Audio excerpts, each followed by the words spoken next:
আসসালামু আলাইকুম। ইসরায়েল বিরোধী আন্দোলন করতে গিয়ে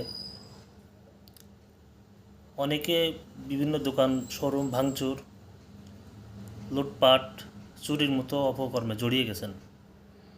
আন্দোলন কোন খাতে নিয়ে যাচ্ছেন? যার যার জায়গা থেকে ইসরায়েল পণ্য বয়কট করুন, ইসরায়েলের ব্যবসায় ধস নেমিয়ে দিন। ইসরায়েল এসে এসে এখানে সরাসরি ব্যবসা করতেছে না। আমাদের বাঙালি ভাইয়েরা তারা তাদের ব্যবসা পরিচালনা করতেছে, হ্যাঁ তারা ভুল পথে ভুল পণ্য নিয়ে ব্যবসা করতেছে।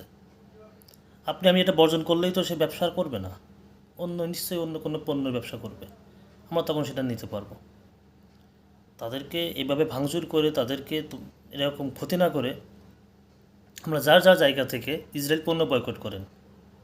নিজের পরিবার, নিজের ভাই বোন, নিজের আত্মীয় স্বজন সবাইকে ইসরায়েল পণ্য বয়কট করার ব্যাপারে সহায়তা করেন, তাদেরকে বুঝান ইসরায়েল পণ্য বয়কট করতেই হবে, ইসরায়েল পণ্য বয়কট করতেই হবে। এভাবে দোকান ভাঙচুর করে লুটপাট করে নিজেদেরকে অসভ্য জাতি হিসেবে অন্যের কাছে তুলে ধরবেন না প্লিজ। সবাইকে ধন্যবাদ। আসসালামু আলাইকুম।